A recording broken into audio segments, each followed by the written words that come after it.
Today's video will focus on the nature of consciousness. In 1950, psychologist William James described the mind as a stream of consciousness, a continuous flow of changing sensations, images, thoughts, and feelings. Consciousness in general can be thought of an individual's awareness of external events and internal sensations under a condition of arousal. Awareness includes awareness of the self and thoughts about one's experience. Arousal, the second part of consciousness, is the physiological state of being engaged with the environment. A sleeping person is not in the same state of consciousness as when he or she would be awake. Modern researchers do not believe that there is a specific place in the brain for consciousness. Instead, they believe there are separate processing systems that connect to produce aspects of consciousness. The global brain workspace involves various brain areas working in parallel with one another. There are different levels of awareness.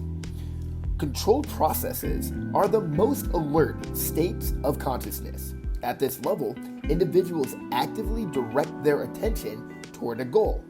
Executive function is high-order, complex, cognitive processes, including thinking, planning, and problem-solving.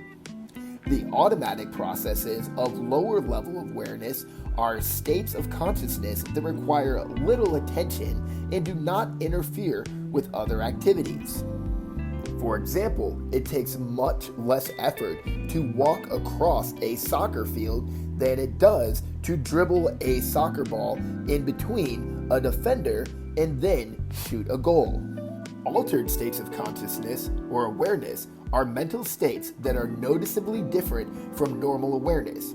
Altered states of consciousness can be brought about through the use of drugs, trauma, fatigue, sensory deprivation, and possibly hypnosis. During stages of wakefulness, processes are also occurring just below the surface of awareness. Incubation refers to the subconscious processing that leads to a solution to a problem after a break from conscious thought about the specific problem. Subconscious information processing can occur simultaneously in a disturbed manner along many parallel tracks. During sleep and dreaming, consciousness occurs below the level of awareness. Research has shown that while people are asleep, they are still somewhat aware of external stimuli. When a person is unconscious, he or she has normally been knocked out by a blow or anesthesia. Thank you for watching. In the next video, we will discuss sleep and dreams.